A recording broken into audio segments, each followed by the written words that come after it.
What's up, family? This is K Steps with another edition of Undiluted TV. And as promised, I'm bringing you the update on the Joshua Brown murder. I'm bringing you an update on the Joshua Brown murder. There's a couple of articles that I want to read from, and there's an important document that I want us to look at, and I want to read from that a little bit to bring a little bit more clarity to Joshua Brown's murder. Um, as we know, a lot has been said about Joshua Brown. A lot has been said about his murder. Um, there's a lot of speculation, and of course, the Dallas Police Department have put out this official story that his murder was a drug deal gone bad, and most people are not buying that. Most people are not buying that. Most rational thinking, self-thinking people that can put one and one together and come up with two are just not buying the narrative that the police, the explanation that the Dallas Police Department has come out with to explain away the suspicious and sudden murder of Joshua Brown. So let me take care of a little bit of housekeeping and then we'll get right into it. First of all, I'd like to thank you for subscribing. Those of you who haven't subscribed to the channel, please subscribe. Please click that bell notification so you can be notified when we upload videos. Please like this video, share this video if you so desire to do so. The links to the articles that I'm going to read from will be in the description box, as well as a picture of the document that we're going to read from, and also the PayPal link to donate to the channel, support the channel if you see fit. But again, thank you for your subscriptions, thank you for your likes, thank you for the comments, and let's get right into this. Recap, as everybody knows, Joshua Brown is the young black man who was the neighbor to Botham Jean. He lived across the hall from Botham Jean in the South Side Flats, and he was the young man that testified in the trial against Amber Guyger. He was one of the key witnesses, and a lot of people are convinced that it was his testimony that helped convict her.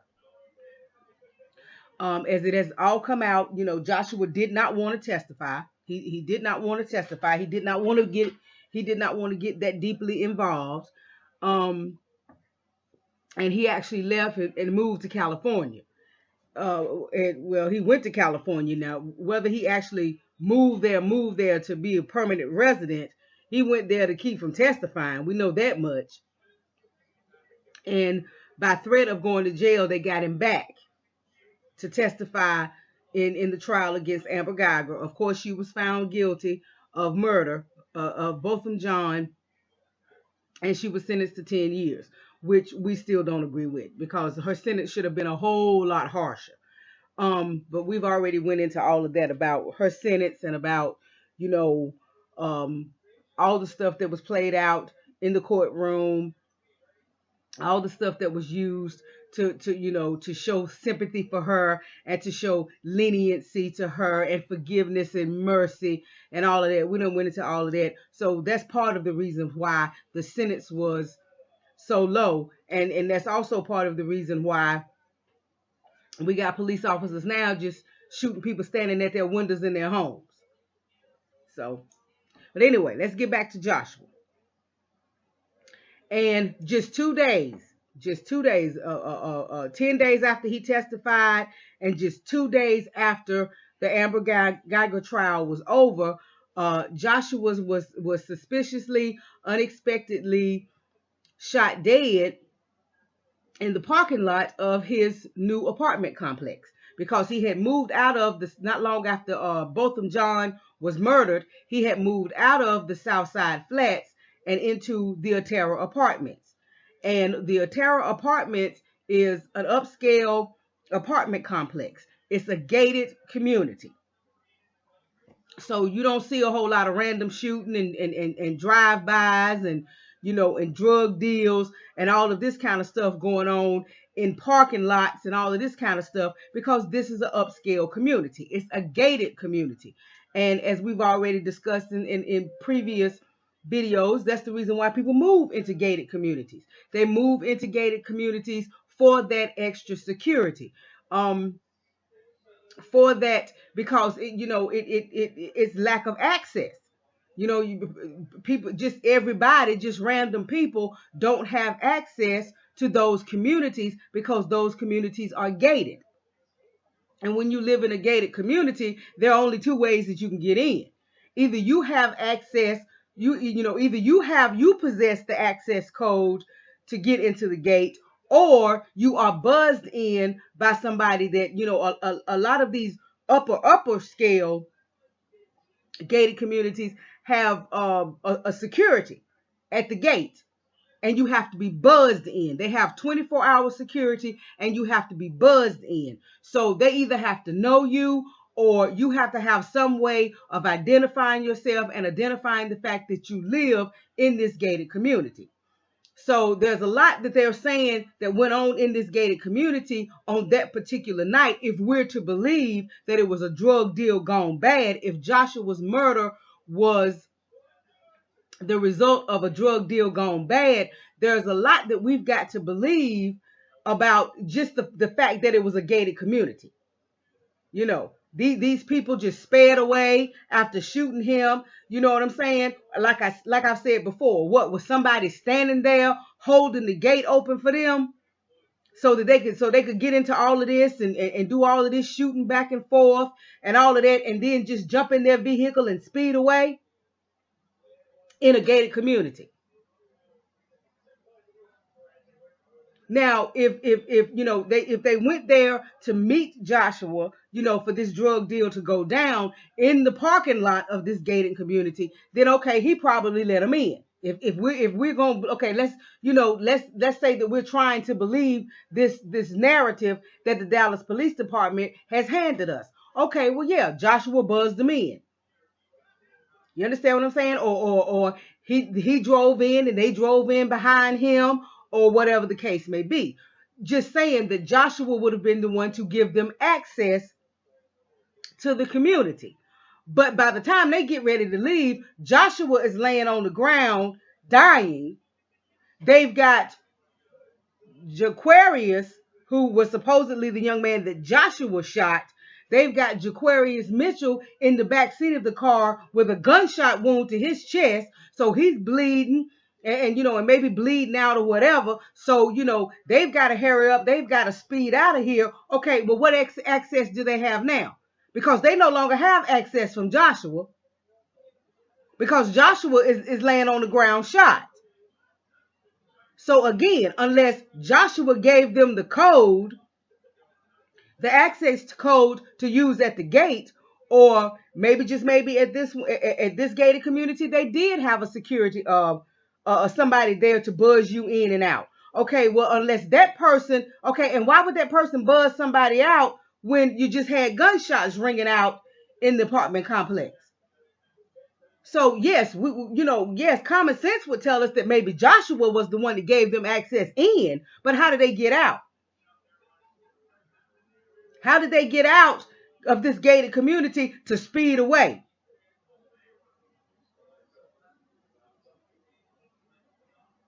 And we'll get into all of that. Let me slow down. Let me calm down, and we'll get into all of that on the back end of this discussion. Okay, but first I want to just let you know what's going on, let you know what's being said, let you know some of the stuff that's being reported since the police came out with their quote unquote official story of what happened to Joshua Brown that night.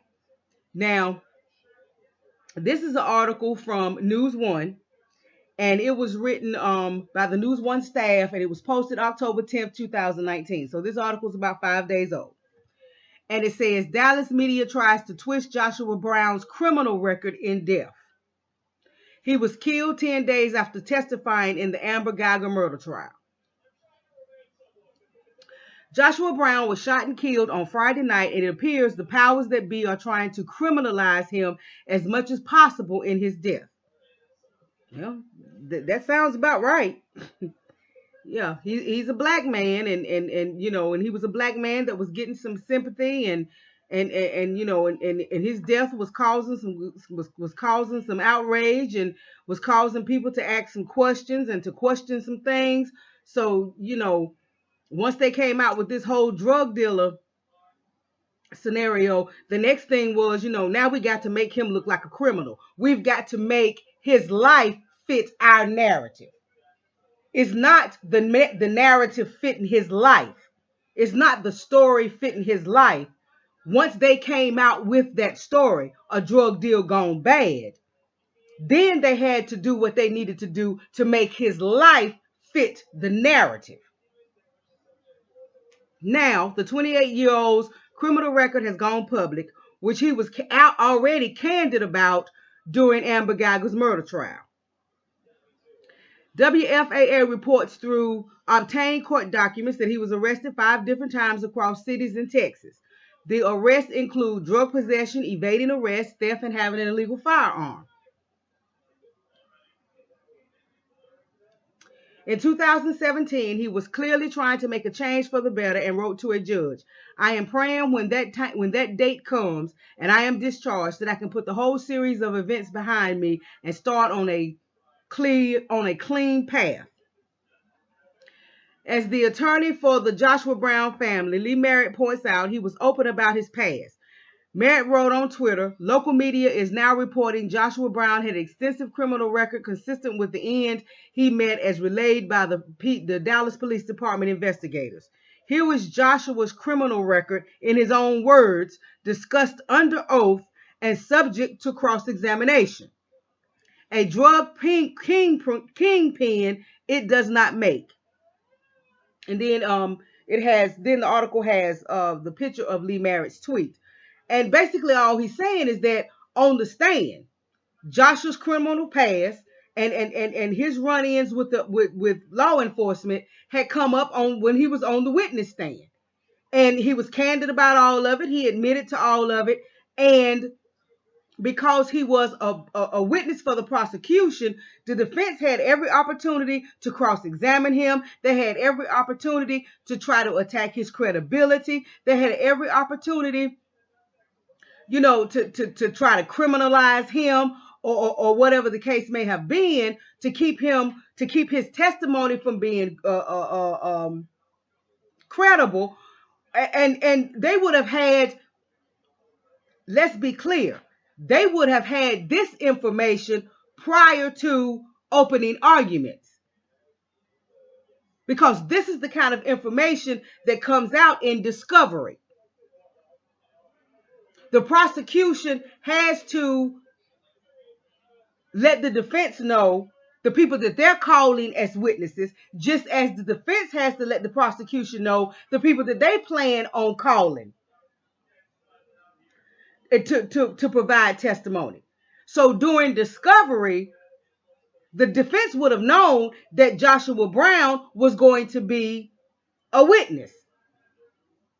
And the defense would have had every opportunity to investigate him, to investigate his past, to pull out. I'm quite sure they pulled up his criminal record. I'm quite sure they knew all of that. So it's not like his criminal record is something that anybody was trying to hide, that anybody was trying to keep a secret, that, you know, that anybody was trying to brush up under the rug or whatever. It was brought out in trial and it was open for cross-examination. So the defense had every opportunity to cross-examine him and to try to attack his credibility at that point because of his criminal record. So for all of these mainstream media outlets, and especially WFAA and you know, and some of the media in Dallas, to now try to criminalize him and act like, oh, he just lived this long life of crime and all of this kind of stuff. And it's this long life of crime that he lived that's the reason why he died the way he died. They can cut that bullshit out. Because one drug possession charge does not make a kingpin. And it certainly does not make somebody that's pushing this level of weight that they want you to try to believe that Joshua was pushing. They say they found 12 pounds of weed in his house.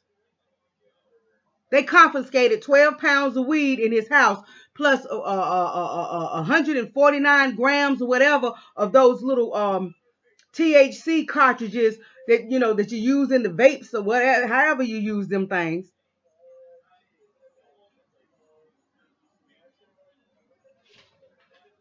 So the criminal record, if you look at it, the criminal record does not at all support how he was supposed to have died. It does not at all support a drug deal gone wrong. Doesn't do it. Sorry, but it doesn't. So let's keep reading. Then it also has a little clip of when he was on the stand and him and the prosecutor were talking about, his criminal history. In case you missed it, the Dallas Police Department announced on Tuesday it had made an arrest in the murder of Brown. Dallas cops said during a press conference that Jaquarius Mitchell, a 20-year-old black man who was arrested for Brown's murder, told them he and two other men who remained at large traveled from Louisiana to Dallas to purchase drugs from Brown. When the alleged drug deal reportedly turned physical for whatever undisclosed reason, police said Mitchell claimed Brown shot him in the chest. That was when police claimed that Mitchell said Brown was also shot twice in the chest by Thaddeus Green, a 22-year-old who police said they are still searching for.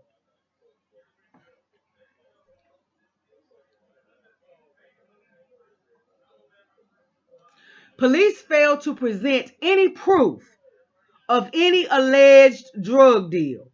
No proof whatsoever. No proof. Now let's go back. Let's go back to the fact that we are in a gated community. Let's go back to the fact that there are cameras all around. Let's go back to the fact that there are actually cameras on the traffic lights. Okay? Let's go back to the fact that we are in an upscale community. And all of this was taking place. All of this supposedly was taking place in the parking lot of this apartment complex. We still have no video footage. We still have no camera footage. We still have no witness statements saying that they witnessed this or that they witnessed that. The only thing the witnesses so far that we've heard anybody say anything about witnesses is that witnesses said they heard gunshots and they saw a silver four-door sedan speeding away. That's the only thing we've heard so far.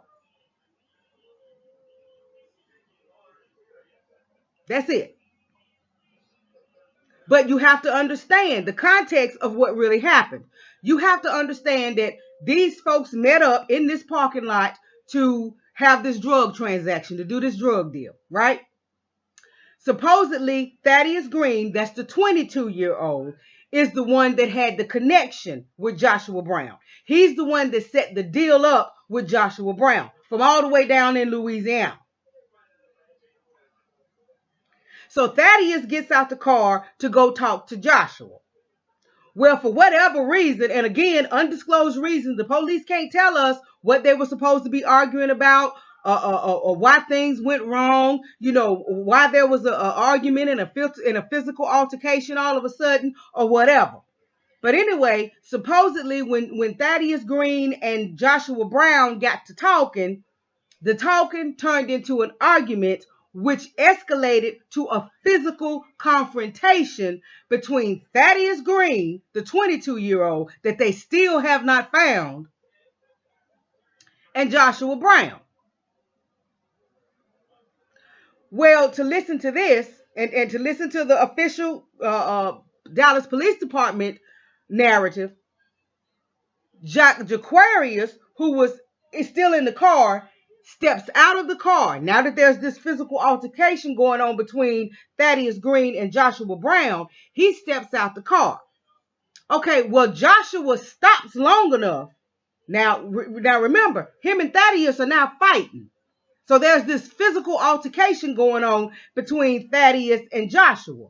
Well, Joshua stops in the middle of this confrontation to tell Jaquarius to get back in the car, and then immediately shoots Jaquarius in the chest. Okay, well, if you're going to shoot him for just getting out the car, why didn't you pull your gun on Thaddeus Green, who you're supposed to be fighting with?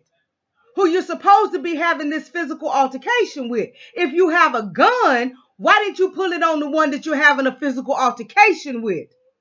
Why are you going to stop in the middle of this fight that you're supposed to be in with Thaddeus Green to tell this other dude over here in the car to get back in the car? Then you're going to pull your weapon and shoot him, but you're not going to shoot the one that you're having a physical altercation with.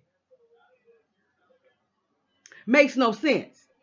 Makes absolutely no sense. Because if you had a gun, if you had a firearm on you, then why did you even let it escalate to the point where there's now a physical altercation? Okay, let's keep going. So police failed to present any proof of any alleged drug deal. My point, let me get back. The point that I was making is, okay, so you got these folks out here arguing. So, voices are being raised now. Now you got Thaddeus and Joshua having a physical altercation. Then you got Jaquarius getting out of the car. Joshua screaming at him or yelling at him to get back in the car, and then he shoots him. So you mean to tell me in this upscale community, this gated community, it's not that late at night. It's on a Friday night. It's warm outside. It's in Dallas.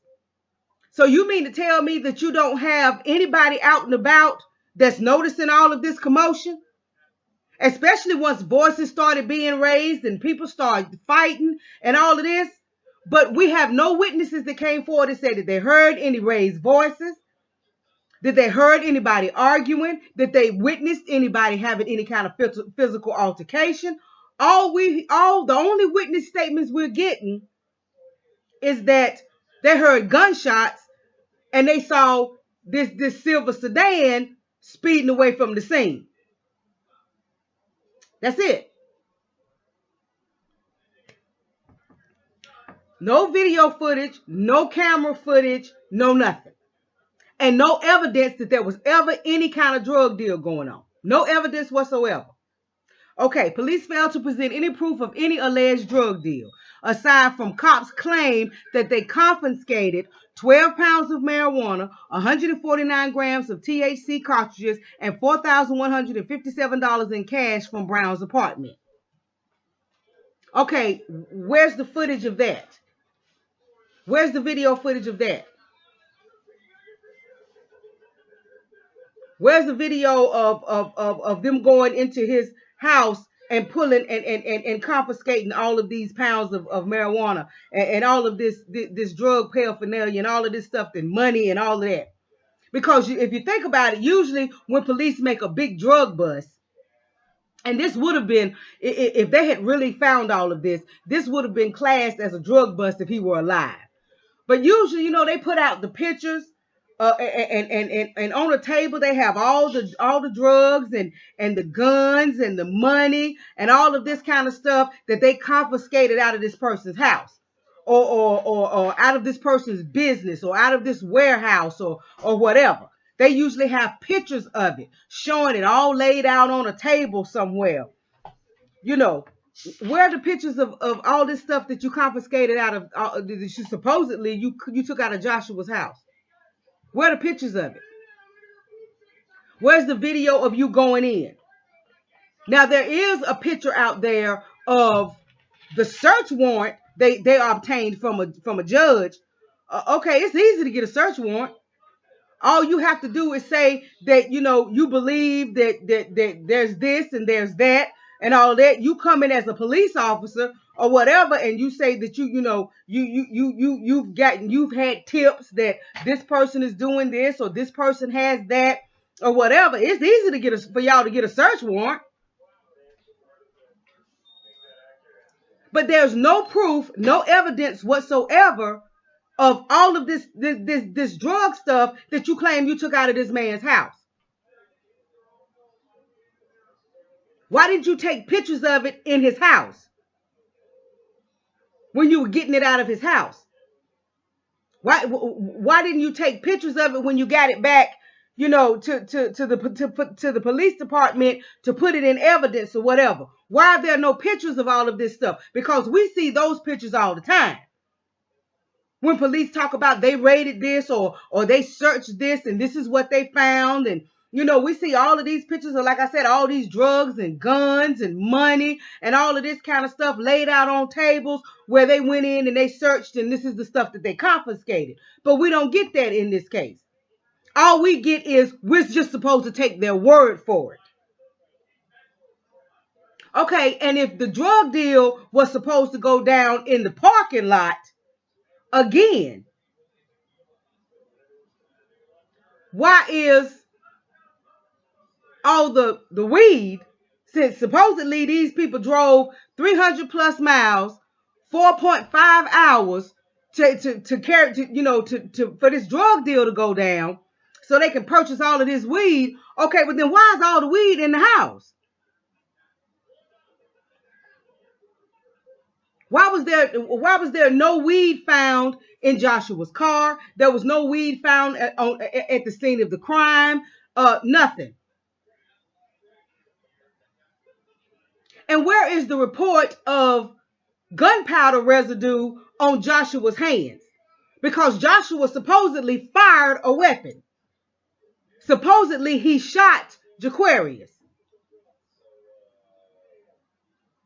So where's the report of gunpowder on residue on his hands? Where's the report of any kind of residue or any kind of little crumbs of weed or anything like that on the floorboard or in the trunk or the back seat or whatever of Joshua's vehicle? So again, they have provided no proof whatsoever that there was ever a drug deal. They have not provided any proof that they found anything in this gentleman's house, in Joshua's house. So we're just supposed to take their word for it, when their actions even go against what we know the police to normally do. Now they claim that Thaddeus Green, who supposedly, this is the one that they still haven't found. This is the 22-year-old. If you remember the pictures of the two mug shots of Thaddeus Green and Michael Mitchell, Thaddeus Green is the smaller one with the big smile on his face. That's Thaddeus Green. Now, supposedly, Thaddeus Green is running around somewhere, loose with this backpack, I guess with the drugs and the gun, with the weed and the gun in the backpack. Because supposedly after, Joshua done shot Jaquarius, and you got Jaquarius laid back in the back seat or whatever of the car, wounded with a gunshot wound to the chest. And Thaddeus done shot Joshua 2 times. Thaddeus is going to stop long enough to reach down, pick up a book bag and a gun.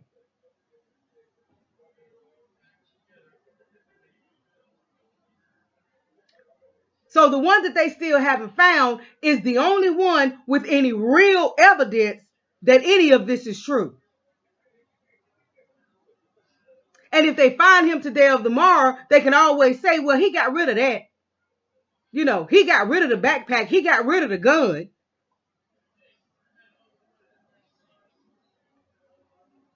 All right, let's keep going.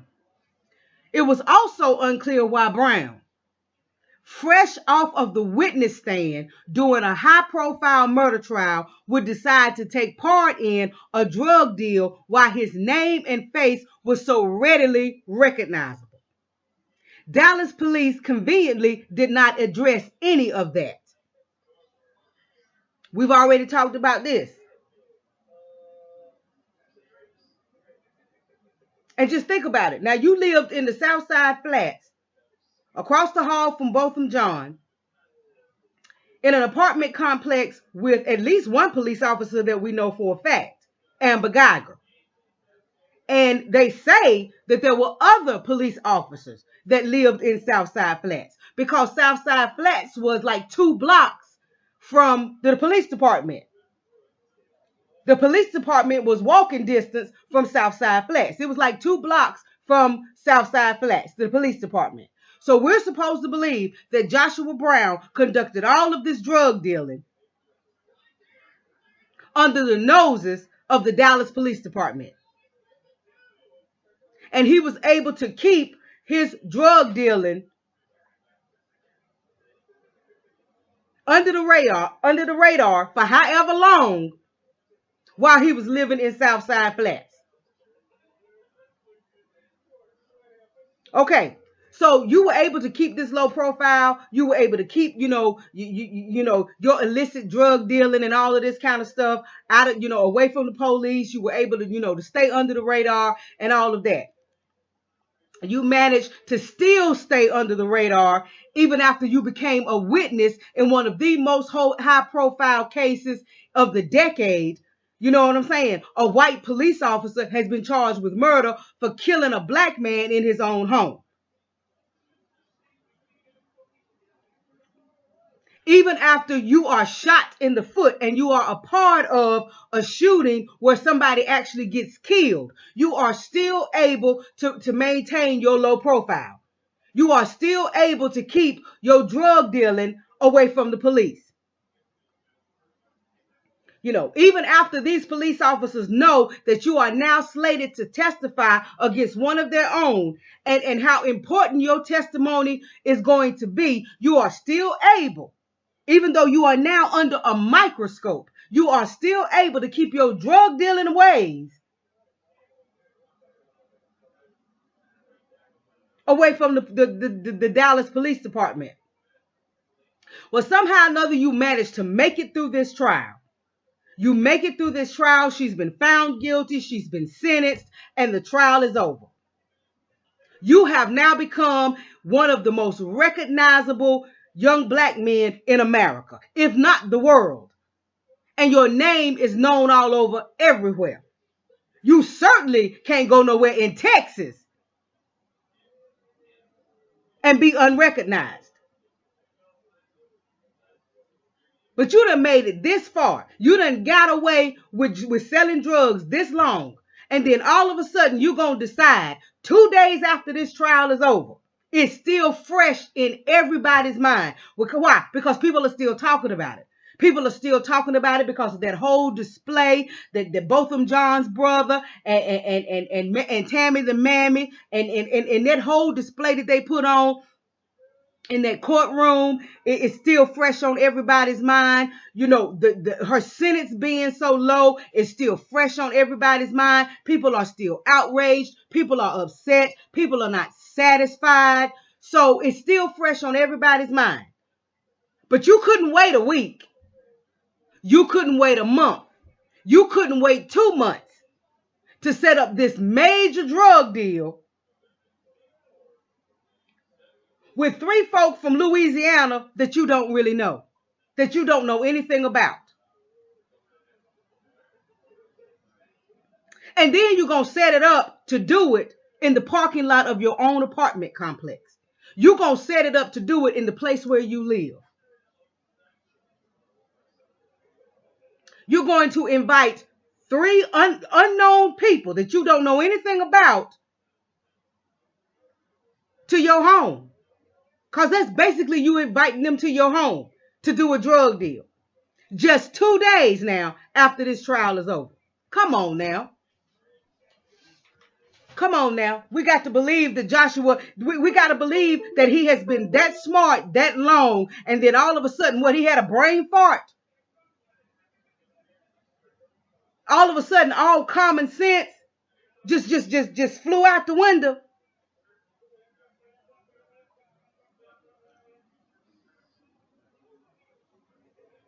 You have let it known that you didn't feel safe. You have let it known that you did not want to testify. You have let it known that you felt like your life was in danger. You have let it be known that you felt like that you were going to die at the hand of gun violence, whether it was state sanctioned or otherwise. But you're going to take your life in your own hands and decide that 2 days after this trial is over, you're going to commit to doing public drug dealing. Because that's public if you're gonna do a deal out in the open in your own apartment complex, in the parking lot of your own apartment complex. So you just throwing all caution to the wind. Come on. It makes absolutely no sense. None whatsoever. But this is what the Dallas Police Department wants folks to believe. All right, let's keep going. Being that Brown was Botham Jean's neighbor, he was expected to testify at the civil trial being brought against the city of Dallas and the Dallas Police Department.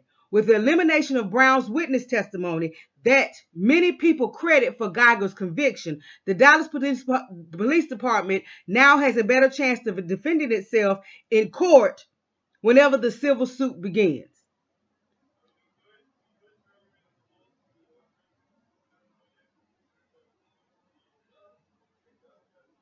Police have made sure to point out during the press conference that they said Brown's murder was not connected to Geiger's murder trial.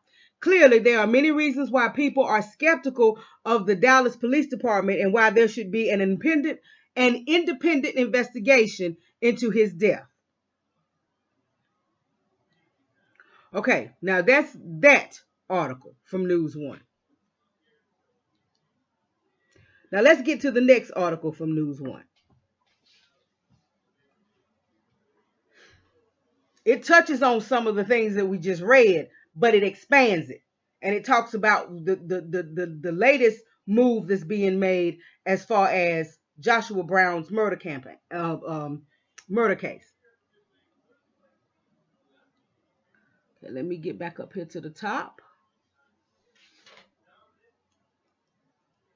But I mean, there's a lot of totally irrational, nonsensical stuff we have to be able to buy and swallow in order to believe that this young man's death was brought on by a drug deal gone wrong. There are just too many things that just don't add up that we would have to actually be able to believe.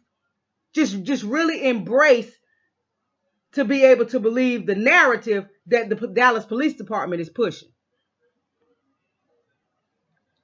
Okay. Petition demands FBI take over Joshua Brown's murder case. Supporters doubt the department's ability to be impartial in a pursuit of justice. Written by News One staff, posted October the 11th, 2019.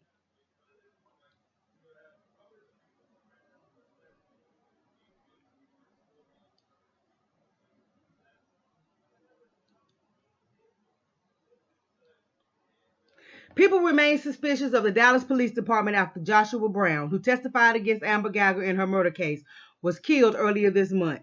An online petition is now demanding that the FBI take over the investigation into Brown's murder. The seeming revenge killing of Joshua Brown, who testified recently against Dallas Police Department officer Amber Geiger, is unlikely to get a full and impartial investigation by the Dallas Police Department, reads the petition on change.org. Therefore, it is in the best interest of impartiality and justice that the FBI step in and take over the investigation. This terrible murder qualifies for FBI involvement on two fronts: public corruption and civil rights. Joshua was the next door neighbor of Botham Jean, who was killed by a Geiger, a former Dallas police officer, in September of last year. Brown gave an emotional testimony where he claimed that he never heard any verbal commands being given before he heard gunshots fired that killed John. Brown worked closely with the district attorney's office to ensure Geiger's conviction, which ultimately resulted in her receiving 10-year prison sentence.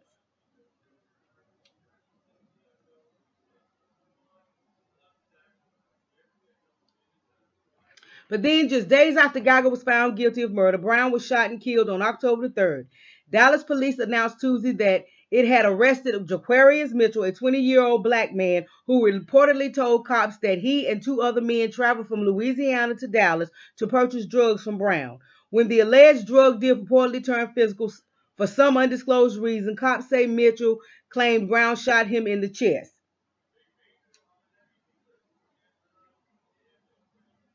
Then it goes on to talk about Thaddeus Green shooting,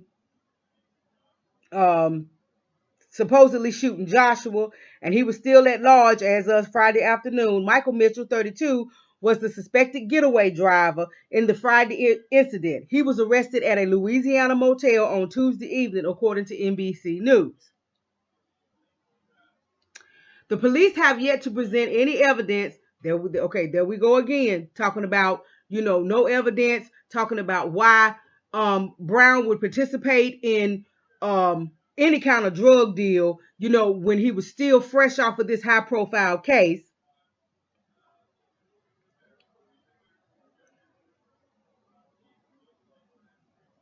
They're still talking about, the fact that he was supposed to be a witness in the upcoming civil trial. According to the Johns family attorney, S. Lee Merritt, Brown didn't even want to testify initially. The state knew Joshua Brown didn't want to testify due to his concerns for his safety. He flew to California when the trial began. They threatened him with jail if he didn't return. He went straight from the airport to the court. Dallas County had a duty to protect him. They failed. Since Brown's death, many publications have continually criminalized Brown despite the 28-year-old's transparency about his criminal record during Geiger's murder trial.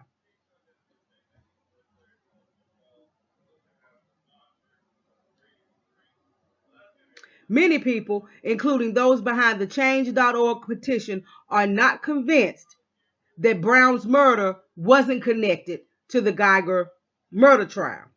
Without FBI involvement, an investigation will be permanently tainted by possible bias or corruption within the Dallas Police Department, the petition reads. There is a clear need for outside eyes to gather information, speak to witnesses, and get to the bottom of this young man's murder. So now there is a petition on change.org, that an online petition that you can go and sign, because I signed it, so that they can see how many names they can get, so that it can be taken to the FBI to see if you can get the FBI involved in this investigation. Because clearly people are just not believing this whole drug deal scenario. They're just not believing it. They're not buying it. It's too far-fetched, and they're not buying it at all. And they shouldn't, because it's a load of bullshit. And those of us with any common sense, especially black folk, especially black folk that know anything about, the way the streets run, the way the streets are operated, the way the hood is run, whatever the case may be, know that Joshua did not move like a drug dealer. He did not make the kind of moves that drug dealers make. As a matter of fact, I don't even think they call people that sell weed anymore. I don't even think they call them drug dealers anymore. I think the name for them now is plugs. And I have never heard of anybody being killed over weed. I'm sorry, I have just never heard of anybody being killed over weed. Now, I may be wrong, but I have never heard of people having shootouts and all of this kind of stuff over weed. And you have got to remember, these three men who were supposedly coming from Louisiana to purchase drugs from Joshua Brown, they were leaving a state where medicinal marijuana use is legal. So when they were leaving a state where it's legal to come and buy it from a state where it's not legal.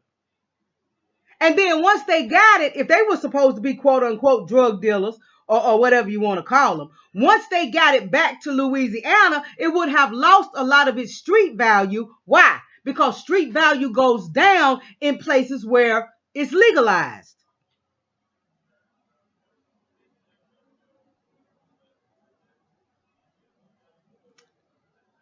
And they were coming from Alexandria, Louisiana.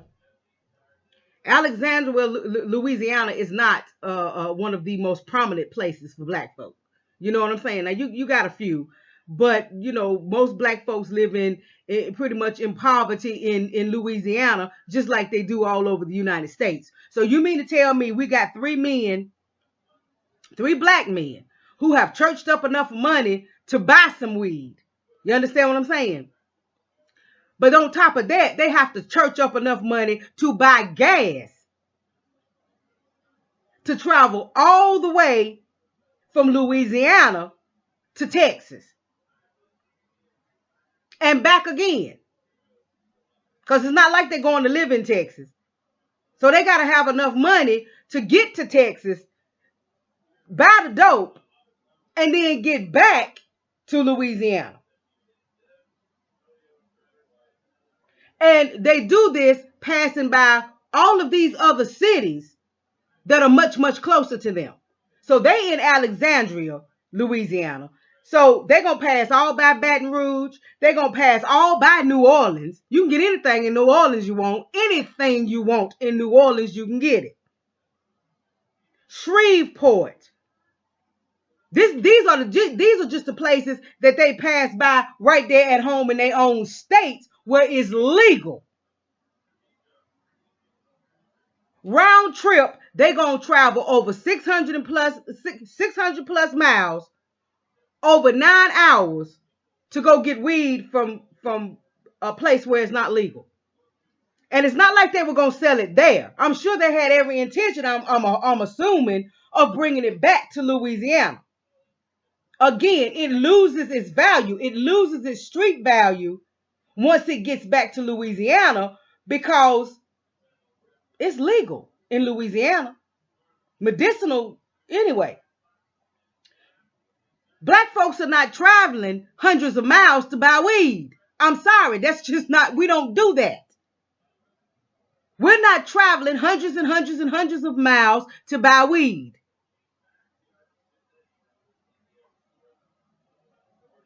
That's not how the black community functions. We're not traveling all of those miles to buy weed. And we're certainly not traveling out of a weed legal state to go to a weed illegal state and get hemmed up. And we're definitely not doing business with somebody that just testified in one of the most high-profile cases against a police officer. We're not finna do business with you. We're going to look at you kind of funny doing legitimate business with you. We're certainly not getting ready to do no illegal business with you. And you just testified against a white police officer in Dallas. And then we're going to come to Dallas and do business with you. Illegal business. And then shoot you. And then steal a book bag and a gun. And take the chances of getting caught in Dallas with all of this. No. No.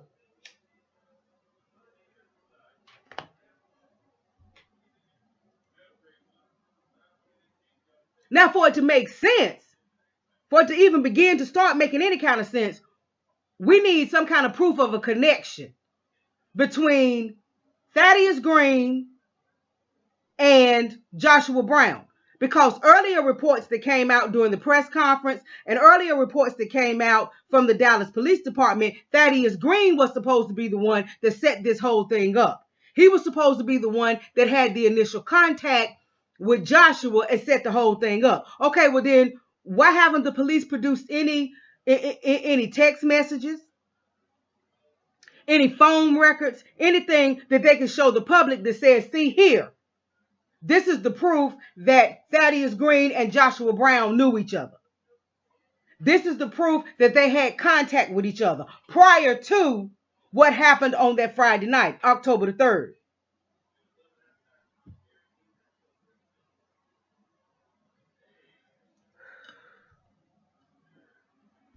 Because we know you can't excuse me, we know you can't delete the text messages. We know that there's no way that you can get rid of that information. Even if you think you deleted them, we know that they can be found, that whole 9 yards. So where's any of that? Again, the police have come up with absolutely no proof, no evidence that there was any connection between Joshua Brown and these 3 men from Louisiana. And they have certainly come up with no proof that there was any kind of drug deal. They haven't come up with any proof that Joshua Brown was a drug dealer, or that he sold weed. What, you go on the man's Facebook page and you see a couple of videos of him rolling a blunt or a joint or whatever they call it, and smoking weed or whatever? That's supposed to be proof that he sold weed, that he sold drugs. No, not when he admitted on the witness stand. Again, he sit on the witness stand in the Amber Guyger trial and admitted that he smoked weed.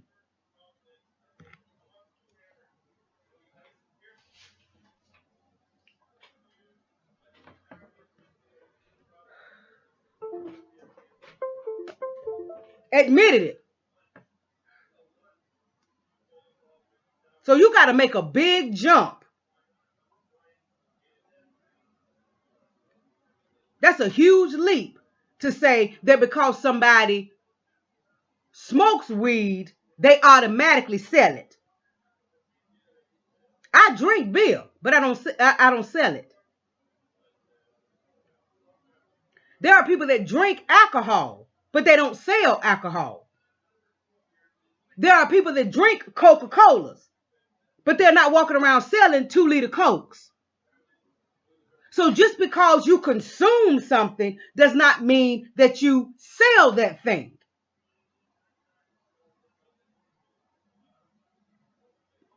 I eat pizza. I don't sell it.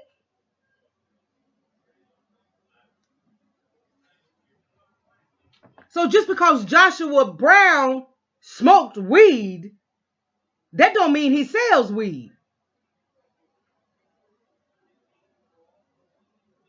And again, we still have no proof that they found any of this stuff that they claim they found in this young man's apartment. No pictures, no video footage, no nothing to prove that they found any of this. So there is still no proof that connects him to drugs as a dealer, as somebody who was selling drugs. Now, let's move on to one more area. There's one more thing that needs to be pointed out here. As I'm sure most of you know, because I reported it on this channel, and it's been in the news and it's been reported on other YouTube channels, that Joshua Brown was shot in the foot back in November of 2018. And he was a part of a shooting that led to somebody else's death. A young man by the name of, I think his name is Daquan Diggs, was killed. Deshaun was killed during that shooting. And this was an incident that took place, I think it was the day after Thanksgiving, and it was outside a Dallas strip club. And these gentlemen had been out. Kendall Morris is the young man that was actually charged with the murder and aggravated assault. But these, they were partying. It was a birthday celebration. They were celebrating somebody's birthday.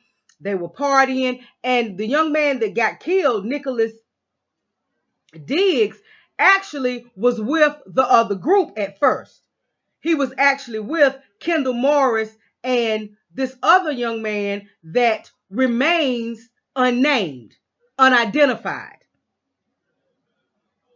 In the news articles that I've read, they simply call him the other suspect or the second suspect.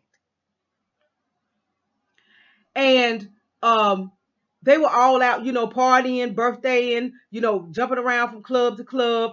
Well, when they got to I think it's the Dallas Cabaret, when they got to that club is when they ran into Joshua Brown. and Joshua knew Nicholas Diggs, the one that got killed. He didn't know Kendall and the other person. Well, the other person, they're reporting that the other person didn't like Brown for whatever reason, and he wanted to have a confrontation with Brown. So outside of the strip club, those two had a confrontation. Well, when Brown and his friends, and I guess Nicholas had at this point, Nicholas Diggs had moved over to be with the other group. When they, tried to leave the scene, because I guess they had like, enough is enough. We done fought, we done had our, confrontation. It's time to keep it moving or whatever. When they tried to leave the scene, the way it was being reported is that Kendall Morris, 26-year-old Kendall Morris, goes in the vehicle, gets a gun, and hands the gun to this other person, this other unnamed person that they never named, that they never identified. And this is the person that shot Nicholas Diggs and killed him and shot Joshua Brown in the foot. This is the person that had the problem with Joshua and wanted to fight Joshua. Now, you got to understand, Joshua didn't know who these people were. It's not like he had this long-running beef with this person or whatever. This was somebody that just saw him and for whatever reason took a disliking to him and wanted to confront him. So Kendall Morris, when Joshua and his group try to leave, Kendall Morris goes into a vehicle, supposedly, goes into a vehicle, takes out a gun, and hands the gun to this other person, this second suspect that has remained unnamed and unidentified, and this person shoots Joshua and Diggs. Joshua believed that he was the target, not Diggs. He believed that he was the target.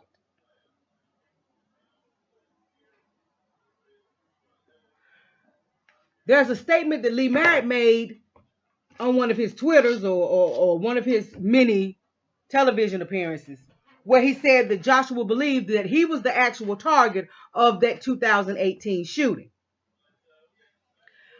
And you have to remember, this was November the 23rd, 2018.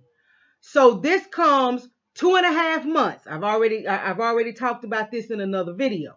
This comes 2.5 months after Amber Guyger,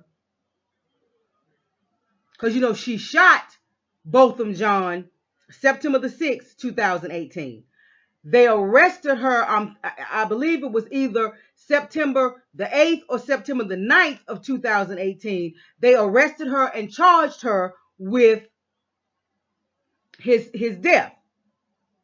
So this shooting that involved Joshua Brown takes place about 2.5 months after Amber has been arrested and charged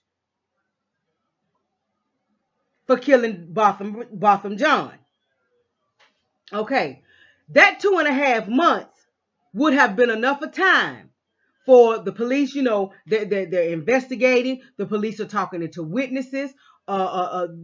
She has now been arrested and charged. So now the DA is a part of it. Now the DA is getting their case together, or what case they're going to try to bring against her, for this man's murder or whatever. They're trying to get all their stuff together. And by now, of course, they want this list of witnesses and possible witnesses that the police have talked to, the people that the police have investigated, the police that the people that the police have talked to in the apartment complex to say they saw this or they heard that or whatever. So by now, Joshua Brown's name is on that list of possible witnesses.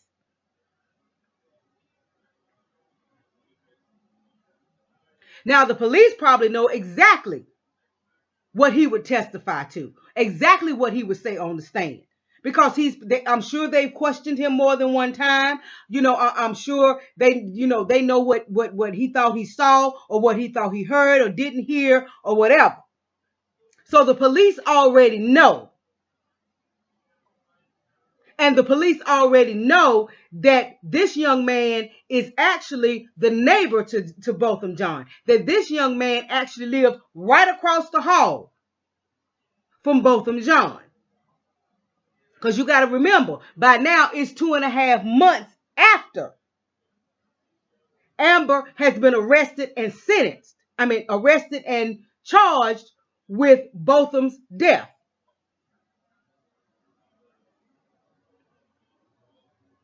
So all of a sudden, he out and about enjoying himself, club hopping or whatever with his friends. He runs into another friend that's with some guys that he don't really know or whatever. And the next thing you know, some strange person that he don't know has a problem with him and wants to have a confrontation with him.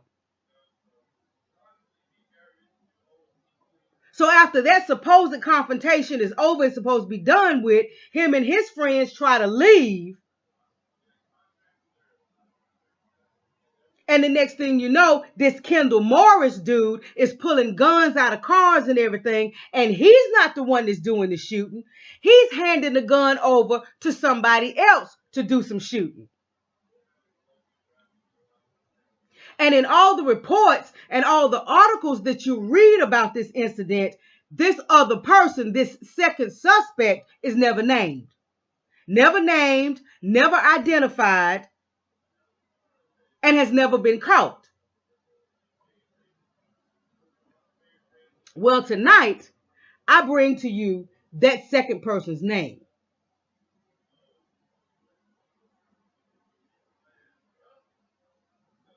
Somebody, and I don't know who it is, might have been one of my subscribers, but somebody sent me a photo and told me to just look into it. So I read what I saw, and I was like, And it was like, okay, wow, here we go. All right. And you'll see the photo because it's the last photo that's running on this video. And here it is. State of Texas, affidavit for arrest warrant, County of Dallas.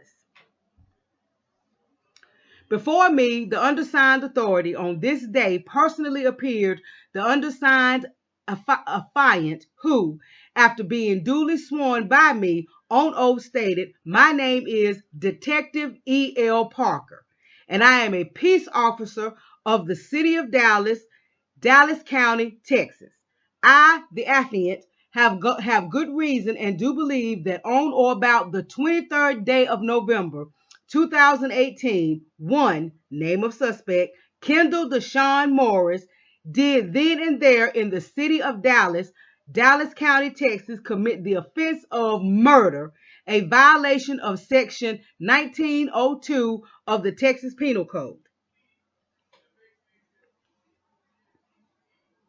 Then it goes on to give the statement. On November 23, 2018, Dallas police officers responded to a 911 call at 2444 Walnut Ridge Street, Dallas County, Texas. When officers arrived, they found complainant Nicholas Diggs. Complainant just means this is the victim. This person is a part of this whole process. Nicholas Diggs lying in the middle of the street, deceased. He was dead. Complainant Diggs, suspect Morris, suspect Golston, and several of their friends were out celebrating the birthday of witness Queenie Jones. It might have been meant to be Quincy, but it's not spelled Quincy. They went to multiple clubs in the Dallas area before arriving at the offense location, Dallas Cabaret South Club. While at another club, they saw a mutual friend, complainant Joshua Brown. This is another person that's just a part of this whole process, this whole complaint. Complainant Brown and several of his friends also arrived at the Dallas Cabaret South Club. Suspect Golston had a personal issue with Complainant Brown and wanted to physically fight him. Now, it doesn't say whether this was a long-standing beef. It doesn't say whether this is just something that, he just, because, sometimes people just see you and they don't like you. So they don't go into the history if Golston and Brown had a history. You know what I'm saying? They don't go into that if this was a long-term beef. But the way they make it sound, it was like he just seen him and had a problem with him. Suspect Golston was waiting for Complainant Brown outside of the Dallas Cabaret South Club in order to fight him. When Complainant Brown exited the Dallas Cabaret South Club, they began fighting in the middle of the street. Complainant Brown stated after the fight. Now, like I said, this is after the fight is over. We have had our confrontation. You have had your chance to get at me, or whatever the case may be. Complainant Brown stated after the fact he and his friends were attempting to leave the location. Complainant Brown observed suspect Kendall Morris enter a black Chevrolet Avalanche and retrieve a weapon. He observed suspect Morris hand the gun to suspect Golston, and he began discharging the weapon. Complainant Brown was struck in the foot. Complainant Diggs was struck and died at the scene as a result of his injuries. Complainant Brown viewed a photo lineup and positively identified suspect Golston as the shooter. He also identified suspect Morris as the person who handed him the gun. Suspect Morris aided and assisted suspect Golston in this offense by providing him with the weapon. Witness Sidney Williams was working as security for the club on the date of this offense. He heard suspect Golston say, "The murder rate about to go up in this motherfucker." So Golston, whoever this mysterious Golston is, had every intention of going in and starting some shit. And I think he knew exactly who he was going in to start it with. Witness Williams observed a group of males fighting and observed suspect Golston obtain a weapon and began discharging the weapon. He then attempted to detain suspect Golston at the scene, but he fled the location. Witness Williams positively identified suspect Golden in a photo lineup as the person discharging a weapon. So now we have a name for this second suspect. Now I want you to go back. If you're subscribed to the channel, and even if you're not, if you're just here for this story, I want you to go back on the channel and I want you to look at the very, very first story I did about Joshua being killed. And I go into the whole incident from November 2018, and I keep talking about this second suspect, this unnamed, unidentified second suspect who just vanished into thin air. Just vanished. Okay, well now at least we have a name, at least the last name for this second suspect, Golston. And Golston is the one who actually did the shooting. Just real familiar and real strangely like the fact that in the case we're dealing with Joshua now, they got Jaquarius, who they claim Joshua shot him. They got Michael Mitchell, who they claim was supposed to be the getaway driver. But the person who actually did the shooting, Thaddeus Green, is still at large. They still haven't found him. Now, Jaquarius just happened to be laying in the hospital and they found him. Just happened to be laying in the hospital with a gunshot wound to the chest, and they found him. In less than 48 hours, they done went to Louisiana. The U.S. Marshals and all them went to Louisiana and picked up Michael Mitchell. But Thaddeus, who supposedly was dropped off right here in Dallas, at an unknown location, they still haven't found him. But he's the one that did the shooting. He's the one that supposedly stole the backpack. I guess the backpack was supposed to have the drugs in it that they were supposed to be, dealing. And the gun that supposedly Joshua used to shoot Jaquarius. But they can't find him. Just like this case that also involves Joshua Brown. The person who actually did the shooting, Golston, they can't find him.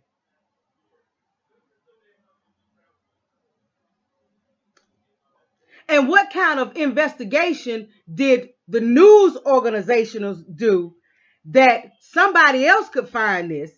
Because like I said, somebody sent it to me. Somebody else could find this, but the folks who report the news in mainstream media couldn't find this.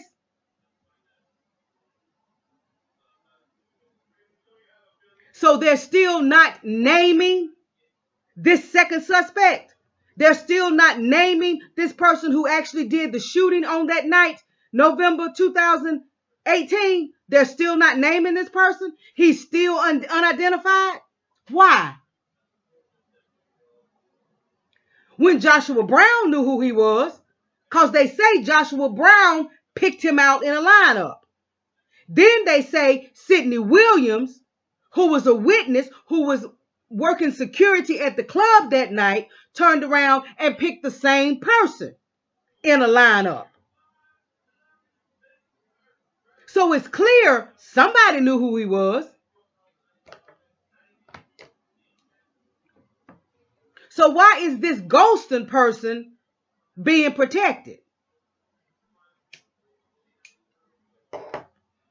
Why is this Golston person not being named and not being identified? Because I don't think that case is gone to trial yet.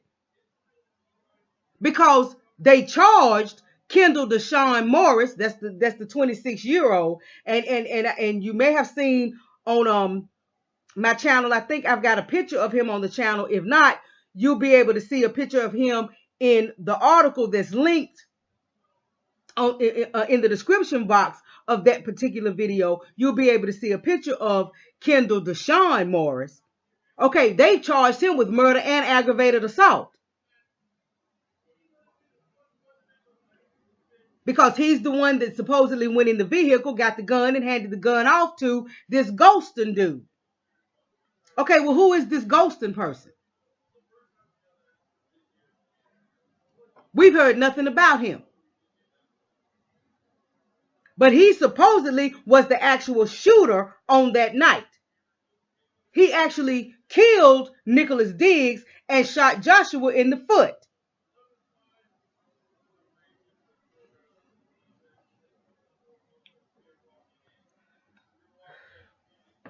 Now, he fled. He was at large. He was gone. He got away. If he was supposed to be the one that had beef with Joshua, you understand what I'm saying? As far as I know, Joshua wasn't in hiding.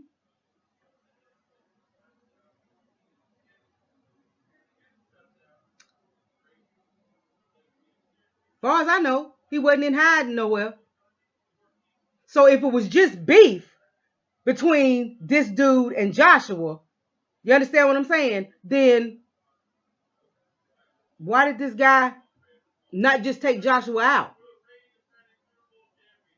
And why was Joshua not scared?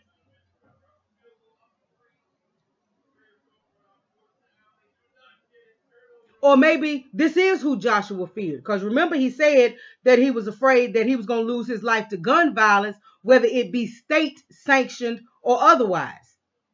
So did Joshua know, even back as far as November 2018, that there was a target on his back? Because he was a witness in this case? Because he was a possible witness in the Amber Guyger case? Is that the reason why he made it clear he didn't want to testify? Is because he goes to a club one night, you know what I'm saying, to have a good time, and all of a sudden he's being confronted by somebody that he don't really know. He got to fight this dude, and then next thing he know, he being shot at.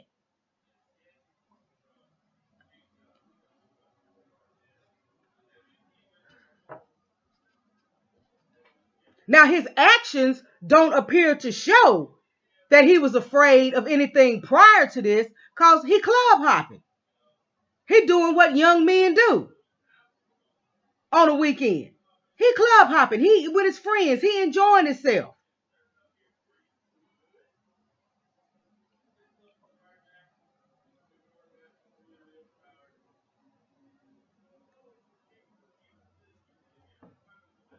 So why did we not know who this ghosting person is? Why haven't we seen his picture? They didn't have a problem putting Kendall Deshawn Morris's picture up.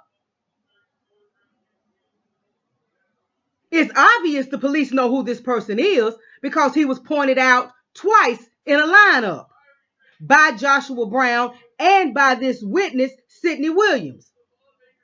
So they know who this person is. Why are they hiding his identity? Why is he remaining unnamed? Why in articles and news reports is he only known as the second suspect or the other suspect? Why has no name and no picture been attached to this ghosting person? Who is he? And why is he being protected? Why is his identity being hidden?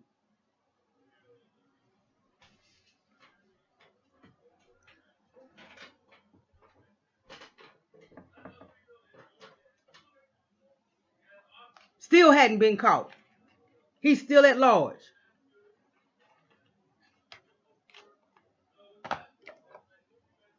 And Joshua Brown is dead. Did they come to finish the job? Is that the reason why ghosting is being protected? Is that the reason why his picture and his name has never been put out there?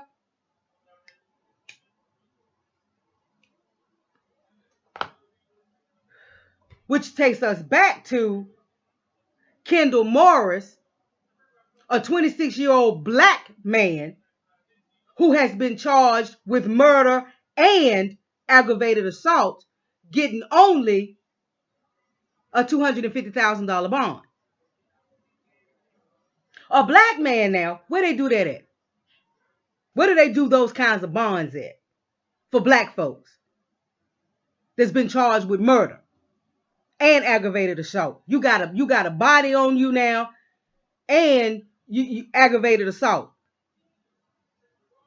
but you get only $250,000 bond, and then somebody actually makes that bond for you. Because remember, in the article we read, he's out on bond now.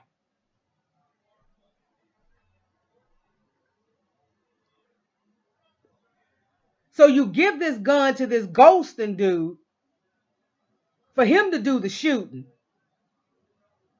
He conveniently gets away. You don't mind taking the rap for it because you know that your stuff is already taken care of. They lock you up, put you on under only $250,000 worth of bond. As a 26-year-old black man, where you gonna come up with that kind of money? 10% of that is $25,000. What, you just got $25,000 laying around? Your people just got $25,000 laying around. And if they do, they're going to use it to get you out after you done help kill somebody. But sure enough, you get out on bond. And you still get out on bond. And 2 days after the trial against Amber Guyger is over, this young man, Joshua Brown, who you and Golston had this confrontation with all of a sudden for no apparent reason, because no reason is given here why there was any beef or anything going on between Golston and Brown. Now this young man is dead, but you still out on bond. And Golston still hasn't been found, still hasn't been named, still hasn't been identified, not in the public. And it's not because the cops don't know who he is.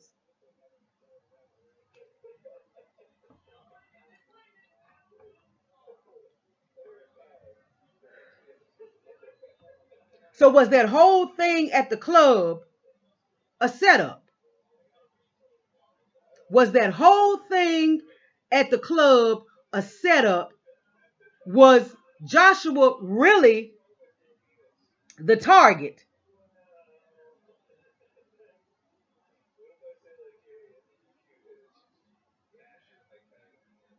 And maybe Joshua and Nicholas both were targets.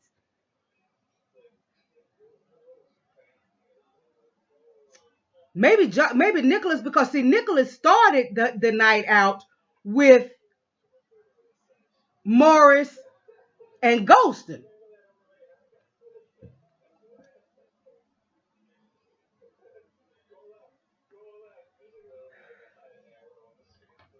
So it makes you wonder, was Nicholas's death, was Diggs's death by accident?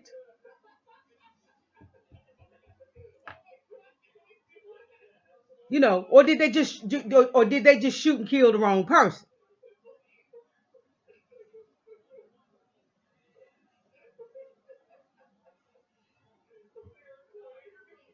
Or maybe they didn't shoot and kill the wrong person. Maybe it was just meant to be a warning to Joshua not to testify.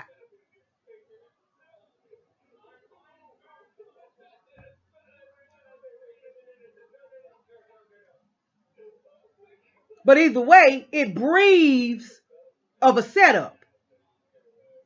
When you look at the fact that not only did Golston get away, but in all reports, he's not named, he's not identified, his name is not mentioned. Again, it's not because they don't know who he is. Again, it's not because they don't have a picture of him, because he has been identified twice in a lineup. Of course, they know his name. His name is right here in the documentation. But publicly, he's never been named, never been identified. Now, that's one thing. But then when you add into it that when they charge Kendall Morris, they give him a $250,000 bond.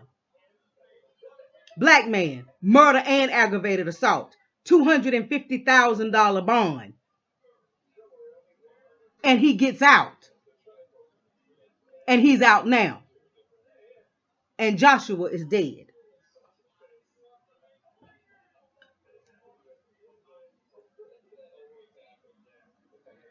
So let me tell you what happened. This is what happened. I think the whole thing was a setup. Now, whether or not they actually meant to kill Nicholas Diggs, or maybe, or whether they even actually meant to kill Joshua, remains to be seen. But I think Joshua was definitely being sent a message. Don't testify. Because you've got to understand, the Dallas Police Department never thought that Amber, they didn't think she was going to be charged. But once she was charged, they certainly didn't think that she was going to be found guilty. And they certainly didn't think that she was going to get any length of time if she was found guilty. 10 years is not enough for us. 10 years is a whole lot more than they thought she was going to get.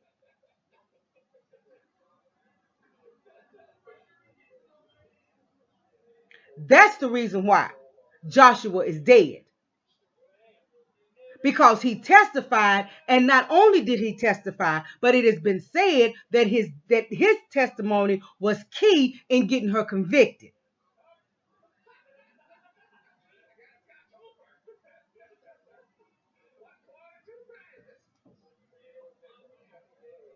And there's a huge part of me that says The reason why Golston's identity has been protected and has been kept secret is so that Golston could be used again.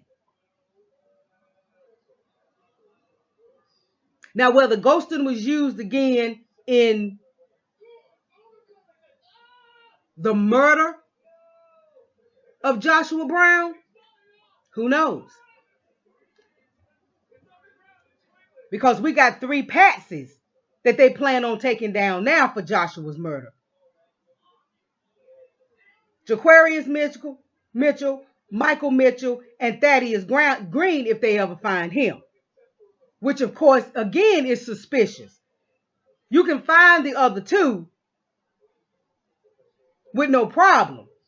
But the person that supposedly did the actual shooting, the person that supposedly has the evidence that there was an actual drug deal going down and that Joshua actually had a gun, that person you just can't seem to find.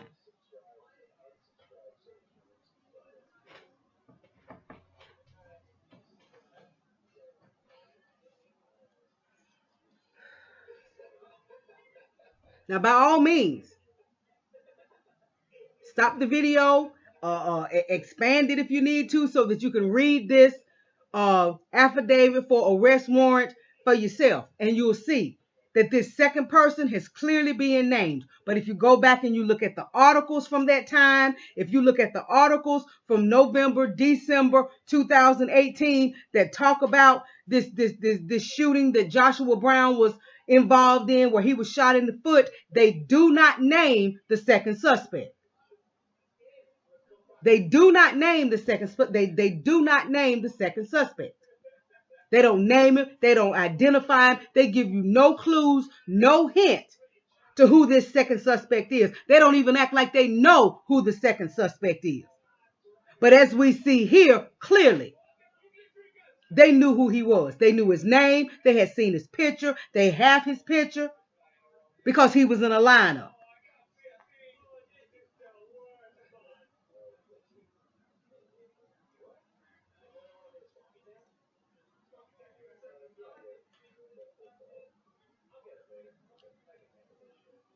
A photo lineup.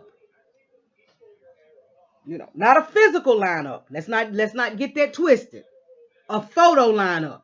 So they had photos of him because they had a photo lineup, which is simply, you know, they lay out maybe 5 or 6 photos and tell you to pick pick the assailant or whatever from that lineup of photos. So he was identified twice. By Joshua Brown and by this witness, Sidney Williams. He was identified twice by photo lineup.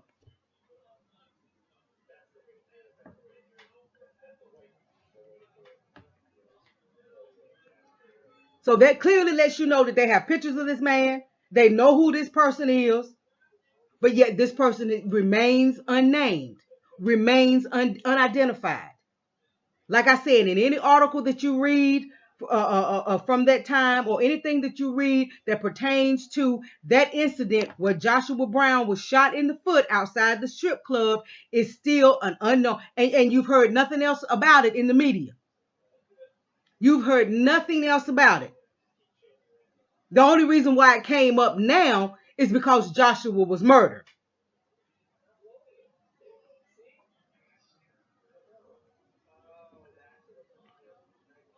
And this person remains at large, just like Thaddeus Green.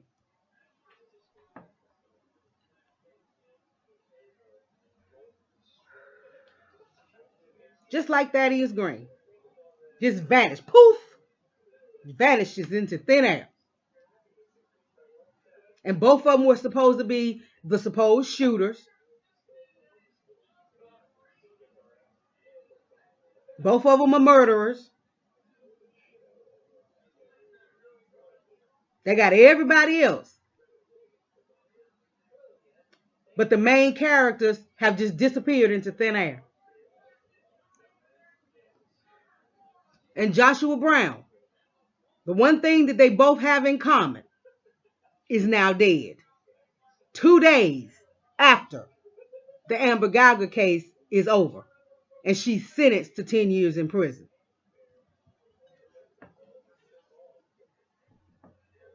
But that's just the information that I wanted to bring you. I wanted to let you know that because like I said in that very first video that I did about Joshua Brown, I'm asking that question. Who is this second suspect? Where is this second suspect?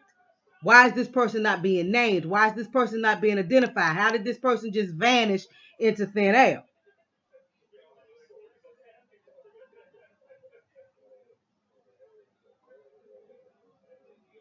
That's the key to what happened to Joshua Brown. Why is the police protecting this person? Why is the police protecting this person's identity? I don't know whether this person is black. I don't know whether this person is white. I don't know whether this person is an undercover police officer. I don't know whether I don't know who this person is. But for whatever reason, this person's identity is being protected by the police, because the police are the only people that know exactly who he is, except for Joshua Brown and this witness. And I pray that this witness, Sidney Williams, is watching himself. I pray that he's paying attention and that he's watching himself.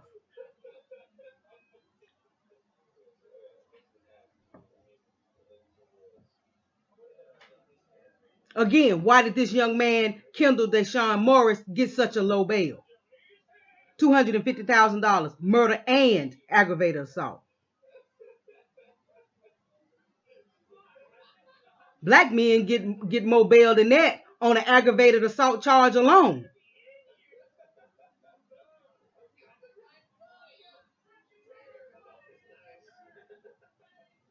And he's still out. He bailed out. Like I said, he just got $25,000 laying around somewhere. Because that's 10% of $250,000.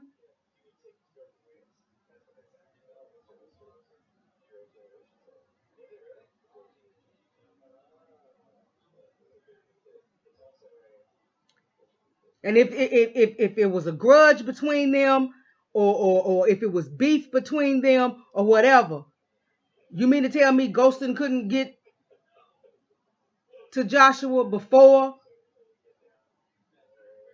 a year, almost a year goes by before he has the opportunity to get to Joshua?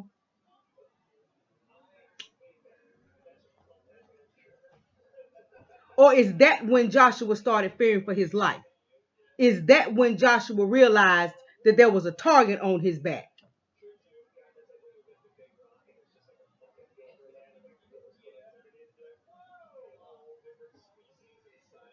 Gives us a lot to think about. But again, there is a petition on change.org, and I will have the link to that petition in the description box if you decide that you want to go sign it.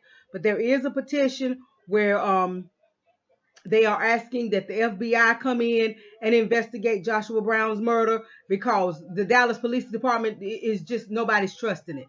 Nobody's trusting it. Nobody's believing it. Nobody's believing the bullshit.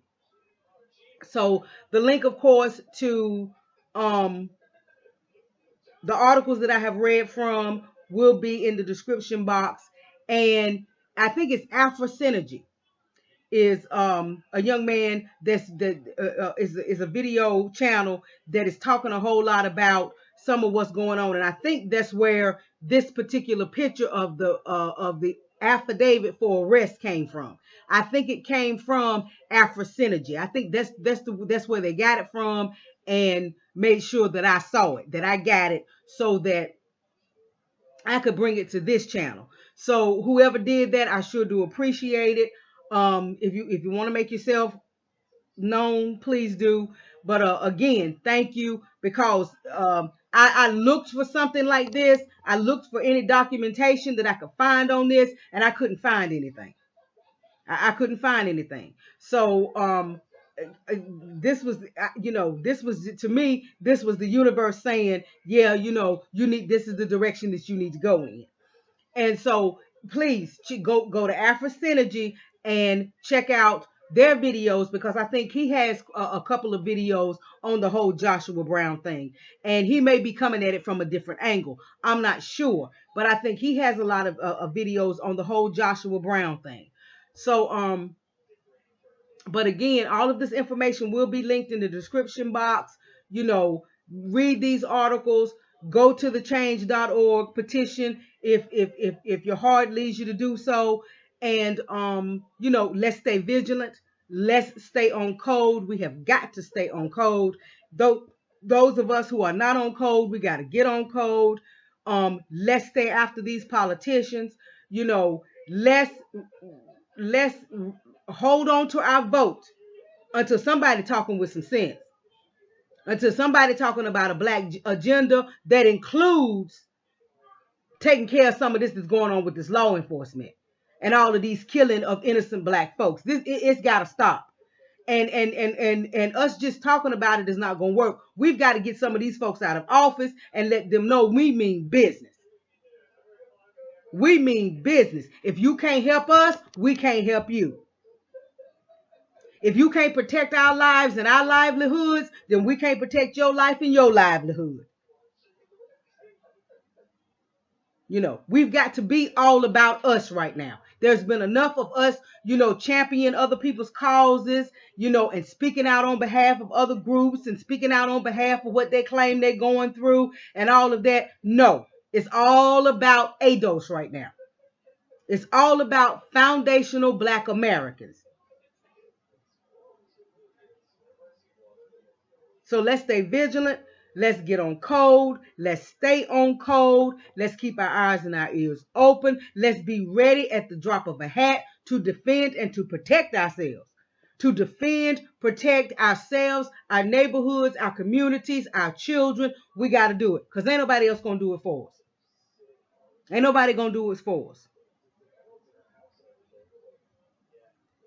You know, and let's keep our eyes and ears open to, you know, the news, especially the new Black media. But you also have to pay attention to how things are being reported and what's being said on the white media, mainstream media, so that you'll see that there are certain things that they just deliberately leave out. Yeah, they twist things, they tell out and out lies, you know, they try to put their own narratives out there, but a lot of times it's the things that they don't say, that they won't say. That's where the real story is. So this has been my update on Joshua. I'll keep my eyes and my ears open, you know, for any new information on Joshua. But yes, let's get that petition popping so that, you know, maybe we can get the FBI, the Justice Department, Department of Justice, or somebody in here to really investigate this stuff and find out what's really going on. But please like this video. Please share the video if you see fit. Please subscribe, hit that bell notification so that you can be notified. Please check out these articles and read these things and see these things for yourself. And of course, support the channel. The PayPal link is there if you decide to support that way. If not, just you being here, your likes, your comments, it's all so much appreciated. It's all so much appreciated. And again, I'll see you on the next one. You guys stay safe.